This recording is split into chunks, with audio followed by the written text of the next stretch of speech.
Nous allons maintenant voir la dernière situation d'évaluation.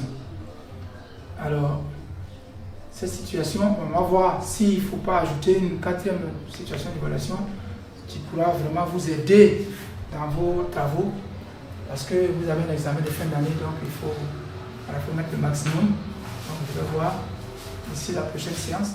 Alors ici, la situation numéro 3 nous dit que dans la partie A, on donne la fonction h de grand R vers grand R définie par h de x égale à 1 moins x de tout facteur exponentiel de x moins 1. On nous demande d'étudier la première question, les variations du h, puis de dresser son tableau de variation et la précision qui est détaillée. On ne calculera pas les limites du h, ni en moins infini, ni en plus infini. Deuxième et dernière question de cette partie. Déduisant que pour tout x différent de 0, donc appartenant à l'intervalle vers moins infini 0, union à l'intervalle vers 0 plus infini, h de x est négatif strictement.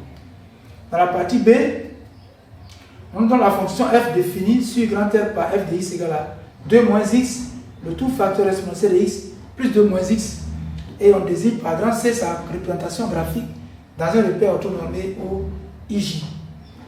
1. Calcule la limite de f en moins l'infini et en plus infini. 2a. Justifie que pour tout x appartenant à grand R, la dérivée de f de x est égale à h de x. Petit b. Étudie le sens de variation de f, puis dresse son tableau de variation. 3a. Montre que la droite D de l'équation y égale à 2 moins x est une asymptote à la coupe C en moins l'infini. Petit b. Étudie la position relative de C par rapport à D. 4a. Détermine les coordonnées du point K de la coupe C où la tangente est parallèle à la droite D. L'asymptote donc D. Petit b. Détermine cette fois-ci les coordonnées des points A et B, intersection respective de C de la coupe C avec les droites OI et OJ. Ça veut dire que le point A est le point d'intersection de la coupe C avec l'axe des abscisses et le point B, celui de la coupe C avec l'axe des ordonnées. La dernière partie, la partie C, on nous donne la fonction G dérivable et définie sur grand R par G de x égale à 3 moins x, tout facteur exponentiel de x plus 2x moins x carré sur 2. Première question, on nous demande de justifier que G est une primitive de petit f sur grand R. 2a, détermine donc toutes les primitives de petit f sur grand R. Et 2b, déduisant la primitive de petit f sur grand R qui prend la valeur 3,5 en 0. Voici en gros l'énoncé de l'exercice 3. Nous allons passer à sa correction. Nous allons maintenant pour la correction de cette situation d'évaluation numéro 3. Et on va commencer naturellement par la partie A.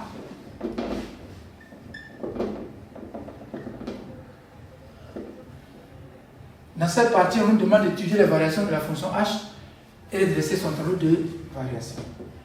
Donc c'est une question à deux volets. On va donc aborder le premier volet qui consiste à étudier les variations de h. Donc, premier astérisque. Les variations de h. Nous disons que h est dérivable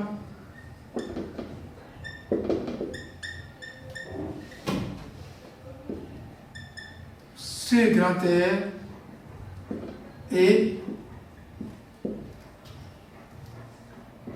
la dérivée h, c'est donc égal à la dérivée de 1 moins x facteur de exponentielle de x moins 1. Alors ici, le premier terme de cette dérivée-là est un produit et le second terme est une constante. Donc ça va nous donner, en utilisant toujours la formule de la dérivée de u fois v, qui est donc u' fois v plus u fois v'. Donc la dérivée de u, c'est-à-dire la dérivée de 1 moins x, multiplié par exponentielle de x, plus 1 moins x que multiplie la dérivée de l'exponentielle de x, et puis moins la dérivée de 1 qui est 0. Donc ici la dérivée de 1 moins x, ça fait moins 1, multiplié par exponentielle de x, plus 1 moins x, multiplié par exponentielle de x. Alors, je vais mettre exponentielle de x en facteur. Il va donc rester moins 1 plus 1 moins x. Alors, moins 1 plus 1, ça fait 0. Donc, ce qui fait que pour x appartenant à R, la dérivée de h, ça fait moins x multiplié par exponentielle de x. Voici la dérivée de h de x, qui est donc obtenue sous la forme d'un produit de deux facteurs. Or, il se trouve que pour tout x réel, l'exponentielle de x est toujours positive. Donc,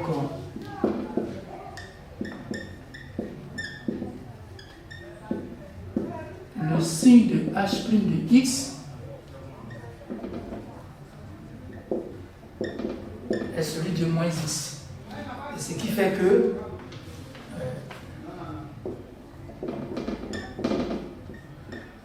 pour que h' de x s'annule, il faut que moins x s'annule. Il faut que x soit égal à 0. Donc voici le 0 de la dérivée. Et nous allons donc déterminer le signe de la dérivée et donc les variations. Pour tout x appartenant à l'intervalle des nombres strictement positifs, puisque pour tout x appartenant, donc je disais, à l'intervalle des nombres strictement négatifs, x étant donc négatif, son opposé est positif. Ce qui fait que la dérivée de h, donc la dérivée de h est positive sur cet intervalle. Alors, h est strictement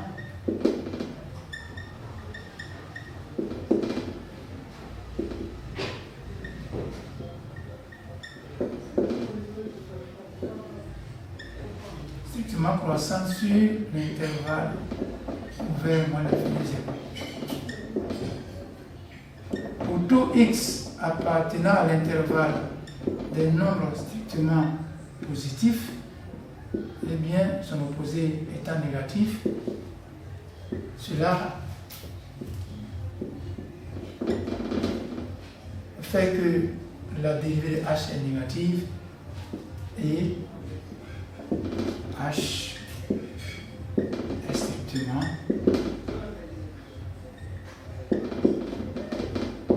décroissante. H est strictement décroissante. Voilà. Puisque nous avons déjà dit sur l'intervalle. Alors, là c'était le centre des variations. On va donc dresser le tableau de variation de h. Celui-ci, vous voulez.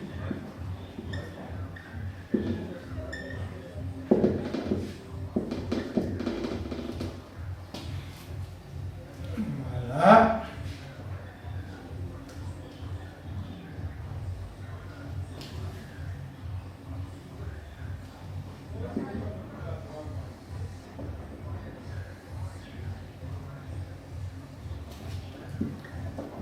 H étant défini sur grand R. Voilà. La première ligne, la seconde ligne, c'est la dérivée de H qui a pour 0, 0.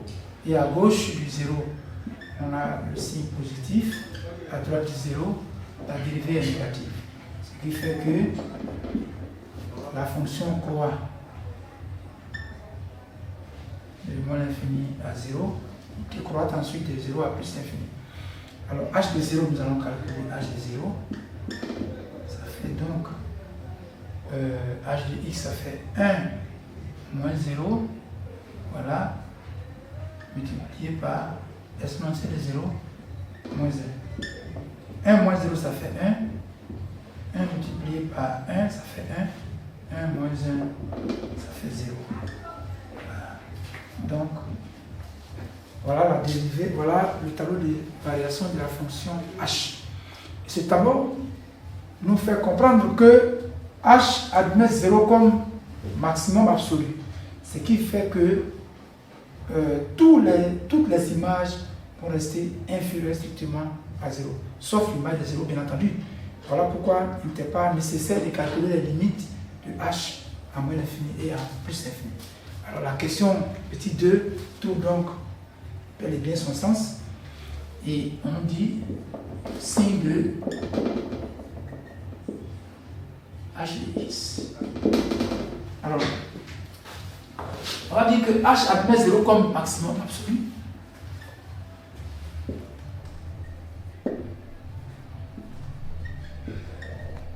Comme maximum absolu. Sur R. Donc, pour tout X différent de 0, pour tout X appartenant à l'intervalle où faire moins l'infini 0, union l'intervalle où faire 0 plus l'infini, eh bien, H de X est négatif. Là, c'est fini pour la partie A. On va passer donc à la partie B de notre exercice. On y va donc avec la partie B. Alors ici, la fonction qui nous est donnée s'appelle f. Elle est définie par f de x égale à 2 moins x facteur de exponentielle de x plus encore 2 moins x. Et on nous dit que la courbe représentative de cette fonction est grand C. La première question, il s'agissait de calcul de limite.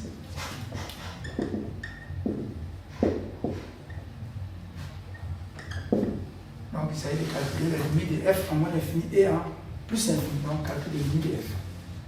La première limite, c'est la limite lorsque x tend vers moins l'infini de f de x. Ça fait la limite en moins l'infini. On va donc remplacer f de x par son expression littérale. Alors, quand x tend vers moins l'infini, 2 moins x tend vers plus l'infini parce que c'est une limite du polynôme. Exponentielle de x, bon, ici donc ça va faire la limite du moins du plus haut degré. Hein. La limite de moins x à moins l'infini, ça fait plus l'infini. Et quand x tend vers moins l'infini, l'exponentielle de x tend vers 0. Voilà, moins l'infini fois 0, plus l'infini fois 0, ça fait une forme indéterminée. Et donc, il va falloir développer pour voir si on ne peut pas lever l'indétermination. Donc, 2 multiplié par exponentielle de x, moins x par exponentielle de x, plus 2 moins x. Écrit sous cette forme maintenant, hein, lorsque x tend vers moins l'infini, l'exponentielle de x tend vers 0. Donc 2 fois 0, ça fait 0. X exponentielle de x, c'est une référence, ça fait 0. Donc le premier terme tend vers 0. Le second, le troisième et dernier terme est un polynôme de degré 1. Donc sa limite, ça va donner la limite de moins x à moins l'infini, ce qui fait plus infini. À partir de cet instant, l'indétermination est levée et on va donc écrire que on sait que, et on a la limite, quand x tend vers moins l'infini de exponentielle de x, c'est égal à 0. La limite quand x tend vers moins l'infini, ici, c'est parce que la limite quand x tend vers moins l'infini de exponentielle de x égale à 0, que en multipliant par 2, ça va donner 0. Donc x exponentielle de x, quand x tend vers moins l'infini, sa limite donne également 0. Le dernier terme,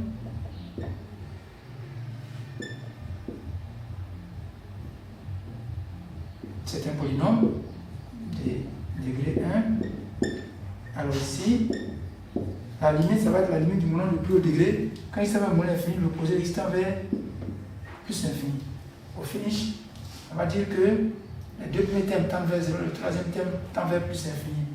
Donc la limite, quand x tend vers moins l'infini de f de x, ça nous donne plus l'infini.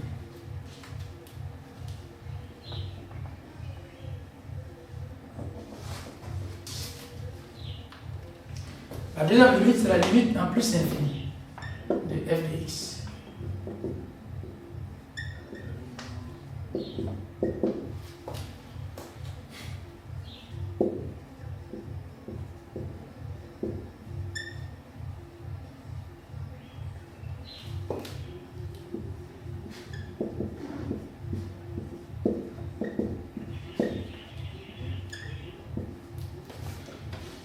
Alors, quand x tend vers plus l'infini, le premier terme là est un produit de deux facteurs, dont le premier va tendre vers plus l'infini, vers moins l'infini, pardon, à cause de signe moins. Donc, lui va tendre vers moins l'infini. Celui-là va tendre vers plus l'infini. Et le produit des deux va donner moins l'infini. Enfin, 2 moins x va tendre vers moins l'infini. Donc, la somme va tendre simplement vers moins l'infini. Et voilà. S'il n'y a pas de forme indéterminée,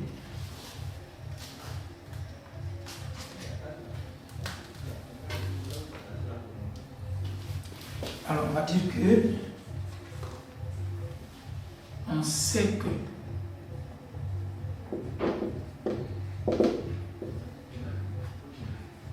la limite quand x tend vers plus l'infini de 2 moins x, c'est aussi la limite quand x tend vers plus l'infini de moins x dans moins l'infini.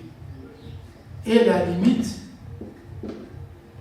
quand x tend vers plus l'infini de exponentielle de x est égal à plus l'infini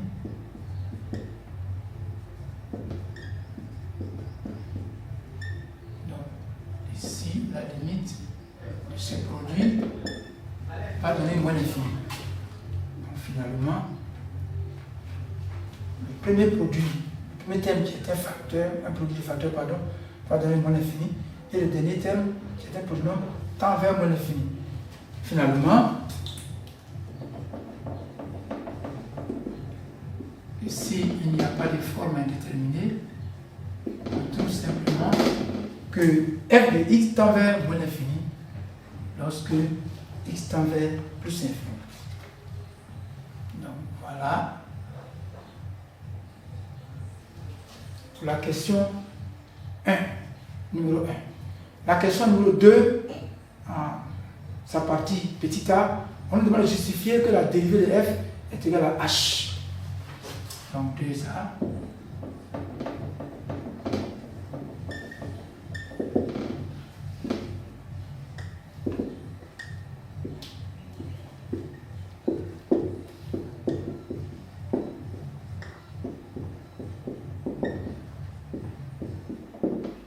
Justifions que f de x égale à h de x. On dit que f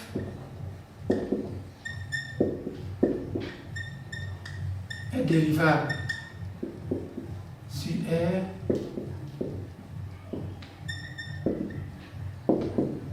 et sa dérivée est f' de x, donc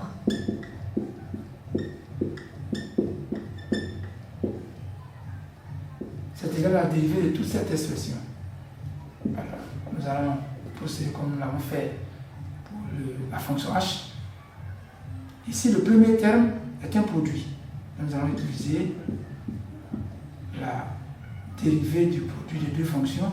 Donc, 2 moins x, la dérivée de 2 moins x multiplié par exponentielle de x, plus 2 moins x multiplié par la dérivée de l'exponentielle de x, plus enfin la dérivée de 2 moins x. La dérivée de 2 moins x, nous sommes tous d'accord que c'est moins 1. Parce que la dérivée de 2, ça fait 0, la dérivée de moins x, ça fait moins 1. Multiplié par l'exponentielle de x. Plus 2 moins x, multiplié par la dérivée de l'exponentielle de x, qui est aussi égale à l'exponentielle de x. Alors, plus la dérivée de 2, ça fait 0, la dérivée de moins x, ça fait moins 1. Ce qui nous donne moins exponentielle de x, plus 2 exponentielle de x, moins x exponentielle de x, moins 1.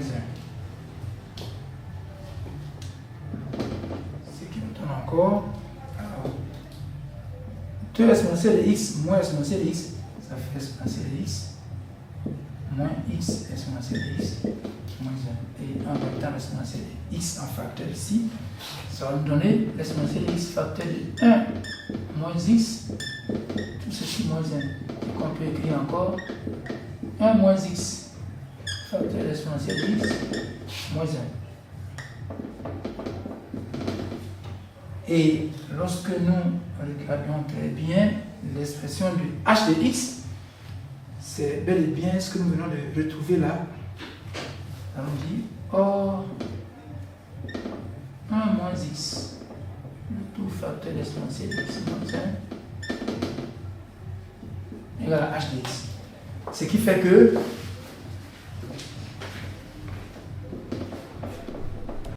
f' de x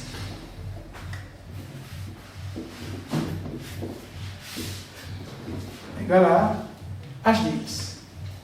Voilà ce que l'énoncé nous demandait d'avoir comme résultat pour la dérivée de f. Et comme nous connaissons le signe de h de x depuis la partie A en sa question numéro 2, fort de ce signe-là, nous pouvons donc déterminer, nous pouvons donc étudier le sens de variation de la force f et bien entendu dresser son tableau de variation. Voilà pourquoi la question B, on nous demande premièrement d'étudier le sens de variation de f. Donc on va dire sens de variation de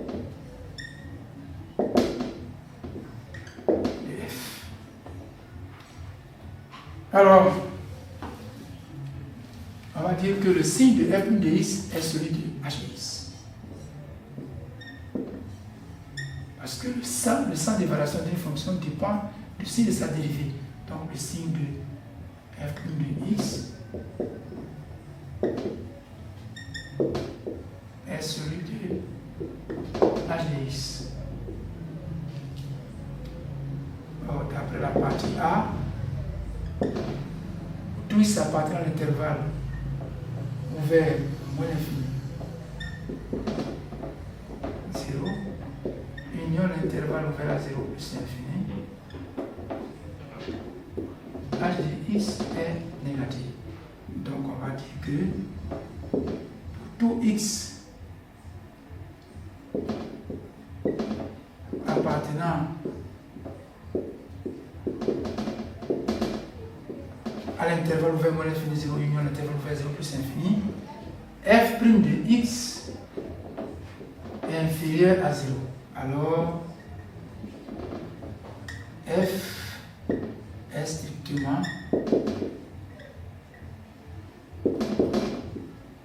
décroissante sur l'intervalle ouvert moins l'infini 0 et sur l'intervalle ouvert 0 plus infini. Donc, on va dresser le tableau de variation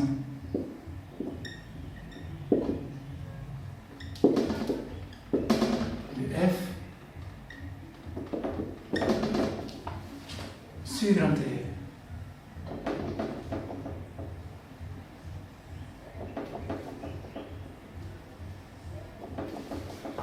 Alors, f est défini et dérivable sur grand R.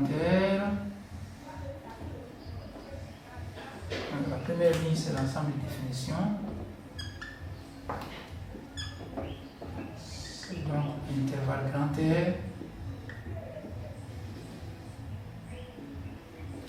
La deuxième ligne, c'est le signe de la dérivée. Et c'est plus que la dérivée est strictement négative. Alors ici, il y a une particularité.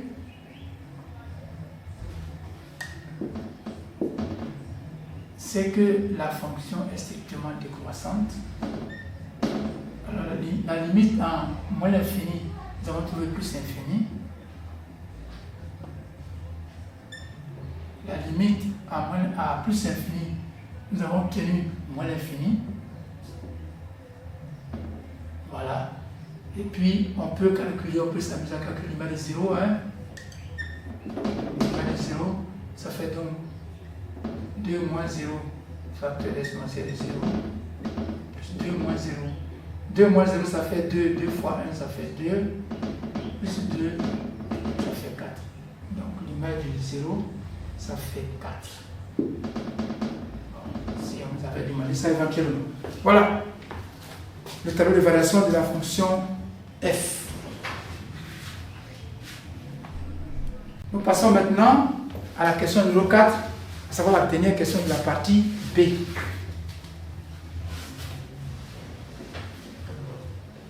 Alors la question 4, il y a deux parties.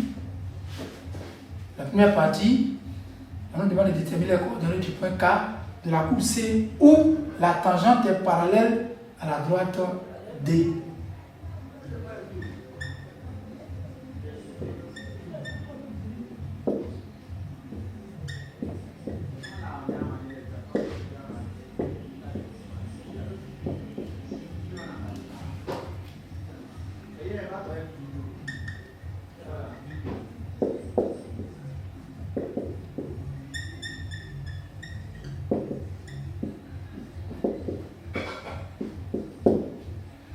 Alors, on va dire que le point K, puisque nous ne connaissons pas encore ses coordonnées seront sous la forme x de K et y de K. Alors,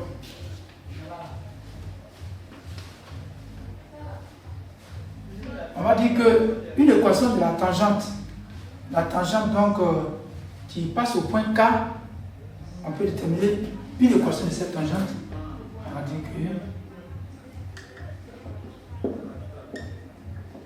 On va dire la tangente T a pour équation, voilà, je vais faire cette forme-là.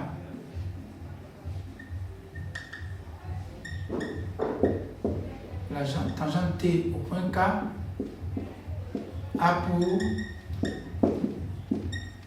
équation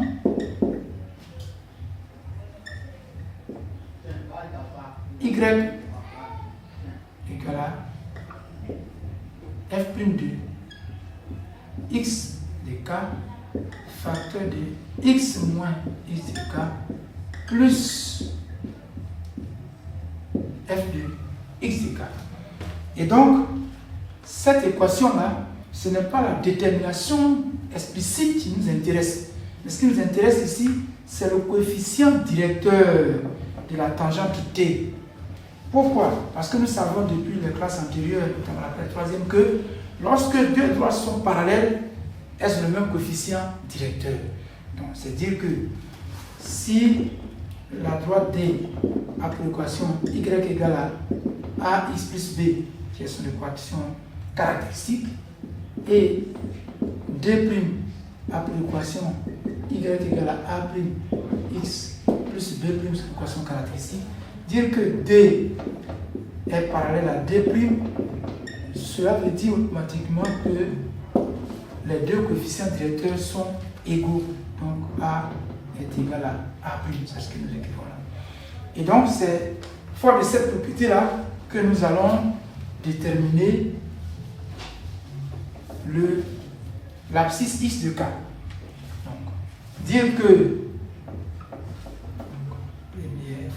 deuxième information, dire que la droite T et la droite D sont parallèles, donc la tangente au point K, dire qu'elle est parallèle à la droite D, cela équivaut à dire que le coefficient directeur de la droite T, donc f' de xk, c'est le nombre dérivé de f en x de k, est égal au coefficient directeur de la droite D. Parce que la droite D, son coefficient directeur c'est moins 1.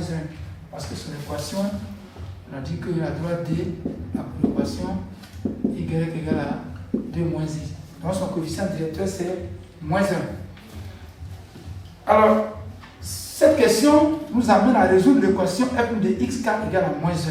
Si nous trouvons une seule solution, on dira qu'il y a un seul point.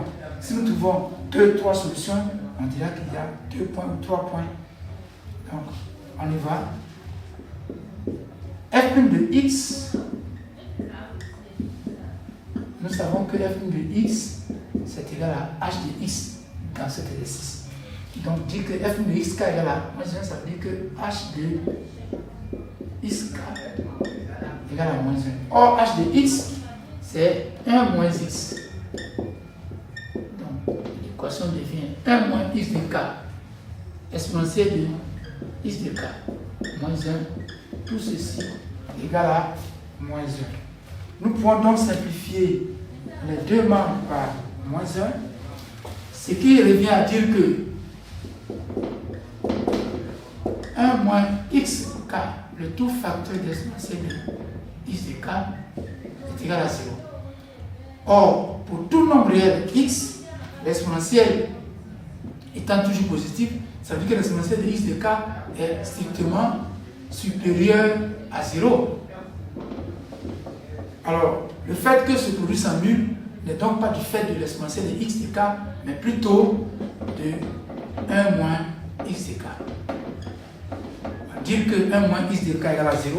Donc, je change de page. On va dire que la tangente au point k est parallèle à la droite t. Cela il faut dire que x de k, alors c'est moins x de k, qui va donc donner moins 1, ce qui revient à dire que x de k égale à 1. Voici donc l'abscisse du point. Nous obtenons une seule solution. Cela veut dire qu'il existe bel et bien un seul point que l'on sait à travers appelé k, où la tangente est parallèle à la droite t. Donc il reste à déterminer l'ordonnée de k, qui est égal aussi à f de x de k, ou encore f de 1. Déterminer f de 1, c'est remplacer simplement x par 1 dans l'expression de f de x. Donc f de 1 égale à 2 moins 1, facteur de exponentielle de 1, moins, je dirais plus, 2 moins 1. 2 moins 1, sauf le calcul, ça fait 1. 1 multiplié par exponentielle de 1, ça fait e. Plus 2 moins 1, ça fait 1. Donc, ça nous fait e plus 1. Voici l'ordonnée de y, l'ordonnée de k. On va dire que, alors, le point k a pour coordonnée 1 et e plus 1.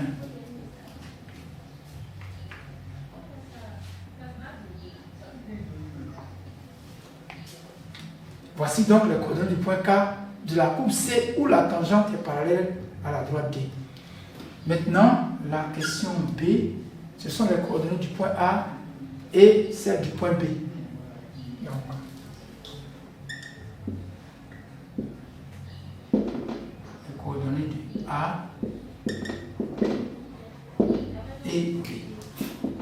On a dit que le point A, c'est l'intersection de deux courbes, c'est l'intersection de la droite OI dans ces abscisses et de la courbe C. Ce qui fait que le point A a pour ordonnée égale à 0 puisque l'axe OI, c'est la droite qui a pour équation y égale à 0. C'est l'ensemble de tous les points dont l'ordonnée est nulle. Donc on va dire que le point A a pour coordonnée x de A et puis 0. Donc pour trouver x de A, il suffit de résoudre l'équation f de x égale à 0. Alors,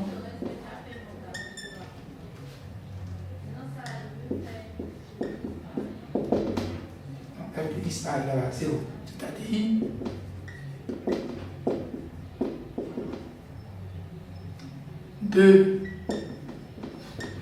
xa, facteur de l'exponentielle de x de a, plus 2 moins x de a égale à 0. En mettant 2 moins x de a en facteur,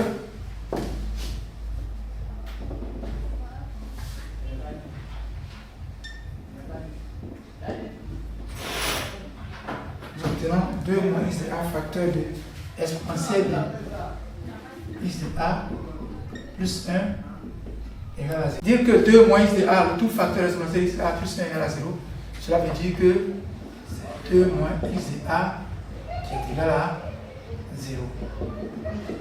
Car l'exponentielle de x à plus 1 est strictement positif. Donc, x de a égale à 2. Si x est égal à 2,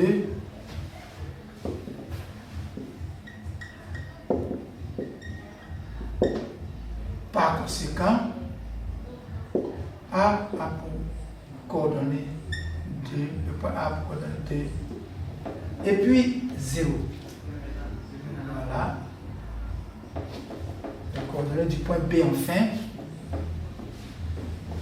On dit que le point B, c'est l'intersection de la coupe C et de l'axe des ondes. Donc B a pour coordonnées 0 et y de B. Parce que l'axe OJ, c'est la droite d'équation x égale à 0. Donc c'est l'ensemble de tous les points dont l'abscisse est libre. Comme B est sur cet axe, puisque l'intersection de la coupe C est de l'axe OJ, donc il appartient à l'axe OJ, et donc son abscisse est égale à 0. Donc l'ordonnée de B est la solution est l'image de 0 par f. On va dire que y de b égale à f de 0, c'est-à-dire 2 moins 0, facteur exponentiel de 0, plus 2 moins 0. Donc y de b, ça va donner donc 2 moins 0, ça fait 2, 2 facteurs de l'exponentiel de 0 qui fait 1, plus 2. Donc 2 plus 2, ça me donne 4. Donc l'ordonnée de B égale à 4. Alors, le point B a pour coordonnées 0 et 4.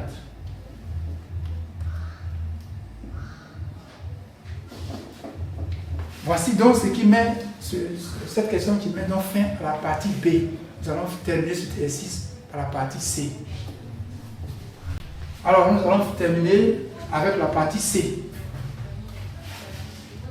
La partie C, on nous dit que cette fois-ci, on donne une fonction g définie par g de x égale à 3 moins x, tout facteur exponentiel de x, plus 2x moins x carré sur 2. Et on nous demande de justifier que g est une primitive de f. Justifions que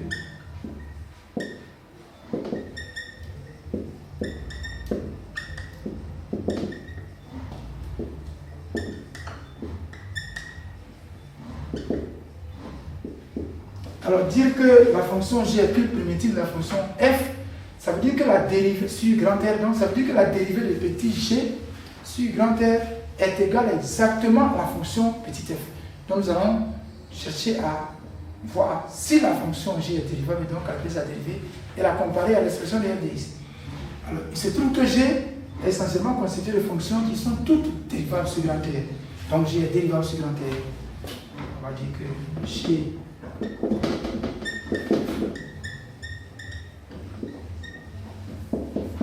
est dérivable sur grand R et on a, on prend la ligne, la dérivée de g, c'est donc la dérivée de 3 moins x, exponentielle de x, plus la dérivée d'une somme de fonctions, c'est la somme de leurs dérivées. Donc on va faire comme ça, moins x carré, moins la dérivée de x carré sur 2. Voilà. Alors ici, nous allons appliquer la formule de la dérivée du produit de deux fonctions. Ça va faire la dérivée de 3 moins x multiplié par l'exponentielle de x plus 3 moins x qui multiplie la dérivée de l'exponentielle de x plus la dérivée de 2x qui fait 2 moins la dérivée de x carré sur 2. Alors, on va dire moins 1 demi multiplié par la dérivée de x carré qui est égale à 2x. Alors ici, c'est la dérivée de 3 moins x, ça fait la dérivée de 3, c'est 0, la dérivée de moins x, ça fait moins 1. Moins 1 multiplié par l'exponentielle de x. Plus 3 moins x vais la dérivée de l'exponentielle de x, j'ai aussi l'exponentielle de x. Plus 2, moins 1 demi fois 2, ça fait moins 2 demi. Moins 2 demi de x, ça fait moins 10. Et donc, nous allons développer ce qu'il y a à développer là. 3 fois exponentielle de x, ça fait 3 exponentielle de x, et moins x exponentielle de x, plus 2, moins 10. Alors, nous allons regrouper 3 exponentielle de x et moins exponentielle de x. Il va rester 2 fois exponentielle de x, moins x exponentielle de x, plus 2 moins x. Ici, nous allons mettre exponentielle de x en facteur. Il va rester 2 moins x. Donc, g' de x. On va écrire ici que g' de x. On va mettre le facteur 2 moins x d'abord. 2 moins x exponentielle de x. Plus 2 moins x. Or, cette expression-là n'est autre que celle de f de x. Attendez.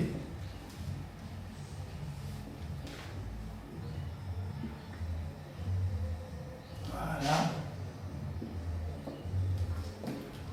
Or, 2 moins x, le tout facteur d'exponentielle de x, plus 2 moins x est égal à f de x. Donc, on va dire que pour tout x appartenant à grand R,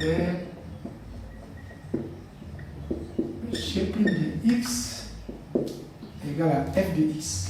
Alors, on conclut que g est une primitive de f. Alors, g est une primitive de f sur grand R. Voilà pour la question numéro 1. La question 2, petit a, on nous demande de déterminer toutes les primitives de petit f sur grand R. Donc on va dire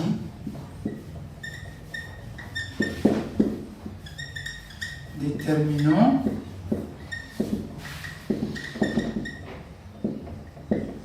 les primitives de petit f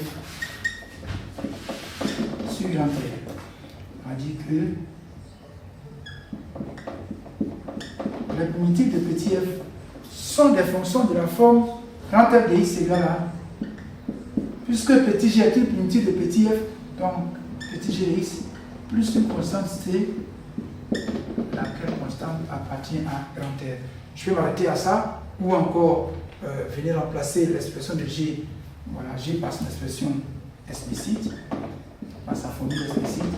Donc, grand F de x va donner 3 moins x, en facteur avec l'exponentielle de x, plus 2x,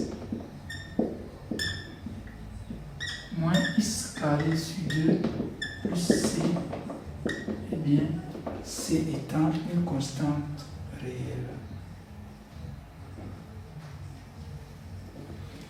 Et on nous dit de déterminer la primitive, de déduire la primitive de petit f pardon, sur R, qui prend la valeur 3,5 en 0. Donc, c'est le dernier fourni.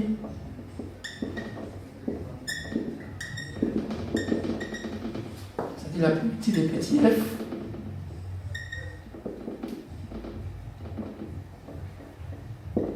telle que l'image de 3,5, non, qui prend la valeur 3,5 en 0, c'est-à-dire l'image de 0 par grand F est égale à 3,5. Donc nous allons remplacer x dans la fonction, dans la primitive grand F, nous allons remplacer x par 0. Et donc calculer l'image de 0. Et vous savez que cette image est égale à 3,5. Alors dire que 3 moins 0, facteur d'exponentielle de 0, plus 2 moins 0, non, attention, plus 2 fois 0, 2 facteur de 0, moins 0 au carré sur 2, plus C égale à 3 demi. Ce qui veut dire encore 3 moins 0 ça fait 3, multiplié par 1 ça fait 3, plus 2 fois 0 ça fait 0, moins 0 carré sur 2 ça fait 0, plus C égale à 3 demi. Donc on obtient C plus 3 égale à 3 demi. Ce qui nous permet de déterminer C égale à 3 demi, moins 3, ou encore 3 demi. Alors, on va rendre le même dénominateur ces deux fractions, ça nous fait 6 demi. Donc, ce qui fait encore C égale à moins 3 demi. Voici la constante C, donc, que nous allons ajouter dans l'expression encadrée ici, là. Nous allons remplacer la constante C par la valeur que nous allons retrouver. Donc, la primitive recherchée, c'est donc grand F de x égale à 3 moins x, facteur d'exponentielle de x, plus 2x, moins x carré sur 2, moins 3 demi.